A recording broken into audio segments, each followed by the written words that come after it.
I'm sure that's had some ripple effects with your subsequent relationship or your Abandonment issues. What's worse? Everybody's gonna leave me. Everybody does. Oh my god, it's gonna be a beautiful reel, and we all die alone. We're all gonna die. Nobody's gonna be at our funerals. I will go to your funeral. Thanks. I told you. It should be badass. I told you I don't go to funerals. I would go to your funeral. Well, but you have to go to mine. Oh, can I direct your funeral? Deal. Bet. Bet. Do you want to be embalmed? No, I want. Well, for one. So you just want to be carcass in casket? I've got some big ideas. First of all, I want to live forever. Okay. But if that plan A falls through, I want my head cut off and frozen. Okay. And put in a freezer so that when science catches up, they can thaw me and put me on a robot body. Plan C, if for some reason you can't cut my head off and freeze it, maybe I don't know, whatever. Maybe that's just against the law. You know, you can do it. Yeah. We'll figure it out. No, it's legal. There's a company in Scottsdale, and they'll freeze your whole body for $100,000, and you have to pay them $10,000 a year maintenance to keep the facility running. Or if you can't afford the $100,000, for $30,000 they'll just cut your head off and freeze it. Mm-hmm. So that's my plan A. Okay. Well, plan A is live forever. Plan B is that. That sounds like a good plan. Plan C, you can direct my funeral, but I want my beautiful body presented dramatically. Okay. I'll leave that up to you. That's also what I want. But I'm thinking the Last Supper and I'm Jesus. Right. Or, just it's a good starting off point. Make a pre-need. What's that? Pre-need, where you pre-plan your funeral. Go to a funeral home. Say, I would like to make a pre-need, and you can tell them exactly what you want. Do they pull out like pamphlets? We show you casket options. Oh my God. Memorial card options. Can I like test out? You can say, this is the cemetery I'm going to be buried in. Can I test out the casket before I buy it? Would prefer you not to, but for you, yeah. I would say let him get in the casket. And okay, now I'll take his picture. So he knows what he looks like laying there. Where do you think this came from? I don't know. Do they still do There's that? definitely history behind. No, I can't hear you. Right over left. Right over left. That's just the industry standard. Yes. So no arms. No. I think maybe that's Dracula. Children, we like to put their arms by their sides. Oh my God! Yeah, you forget that aspect of the deal. I don't. When was the last time you had to do a funeral for a child? I don't know. It's been constant. I haven't had to do one yet. It's coming. It's on its way. That child's walking around right now.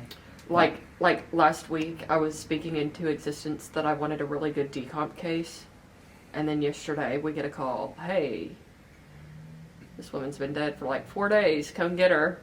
All the way in. Where were we? Covington. Oh, Covington. You had to drive 2 hours and 15 minutes? To get her, and then 2 hours and 15 minutes back with her smelling real good. Is that a body bag scenario? Yeah. Oh.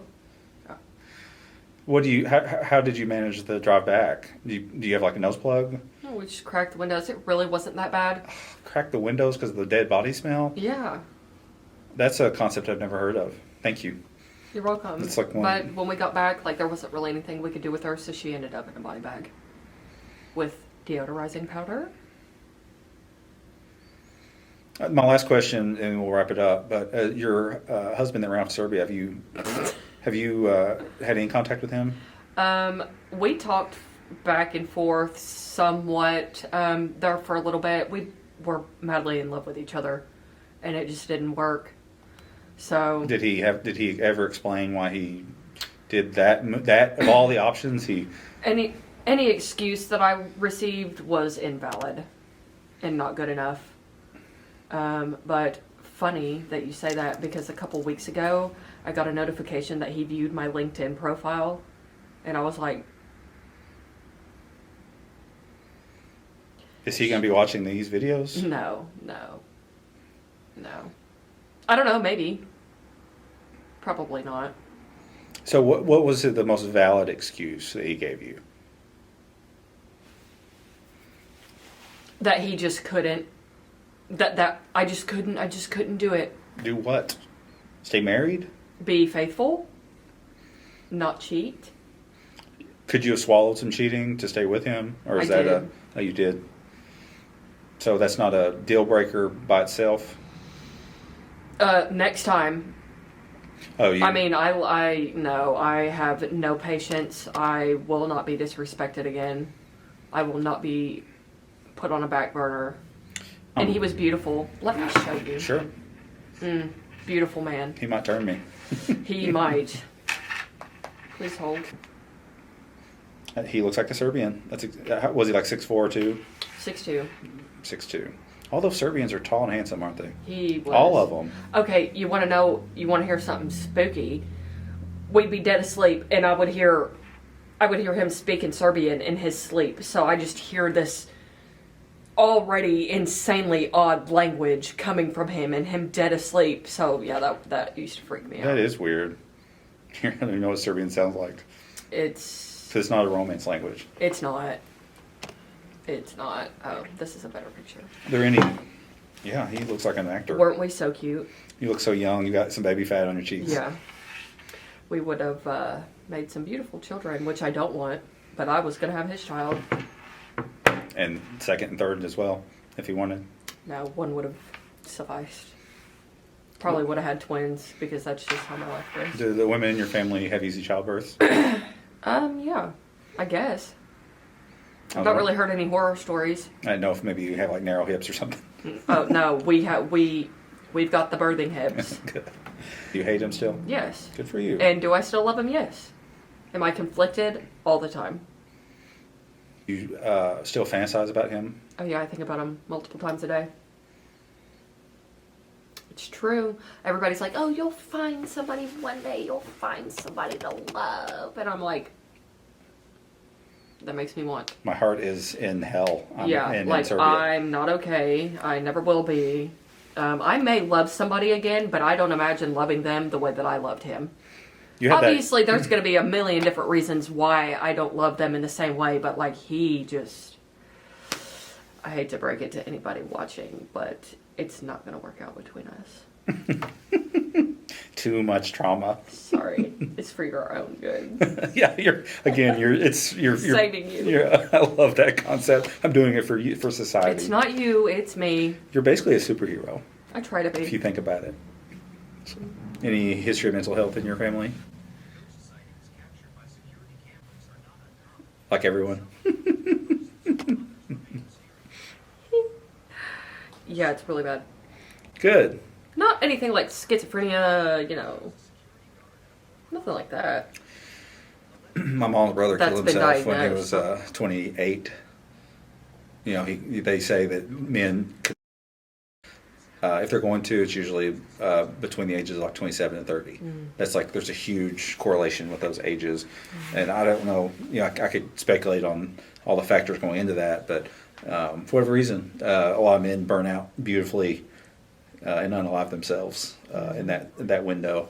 So my uncle was one of them. He struggled with drug addiction, mental health problems. So my mom's coped well somehow, but my dad was worried about us. He wanted to make sure that we weren't going to, have those same issues. And fortunately, there's 4 of us, and none of us have. Seems like we've all adjusted to life pretty well. Mm-hmm. You seem like you've adjusted to life pretty well. Debatable? Debatable. I'm not going to off myself. Thank you. Please don't. I guess. I've got big plans for you. No, mental health is like a very touchy subject. For everyone. And I couldn't even use this footage, I don't think. No, I'm a very depressy person. Maybe that's what drew me to you. Probably. Just Eeyore. She seems really depressed. I like that. There's something about that sad vibe. So yeah. I'm not a sad person, but because of my workload, I tend to get burned out if I don't take a break after a few months. Yeah. But sometimes I don't have time for a break, so I just have to push through. Yeah. And fortunately, I'm good at reaching out, like to my brother, and be like, I'm pretty bad today. Yeah. And a lot of people maybe don't have those skills to be like, I'm kind of, my mental health sucks today. I guess I'm the opposite, because when You just swallow it? No, I just shut down. I go ghost. I don't exist. You don't answer your phone? You don't return text? Oh, you're one of those. Yeah. You go into a little hole? Yeah. What do you do in that hole? TikTok? TikTok.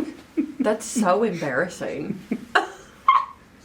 I don't feel alone, because like it just somehow my algorithm knows, like, and it just feeds me exactly what I need to know to get off my ass. Little dopamine Yeah. button. It's literally like a little button. You can keep push. It's so Makes bad. you feel good.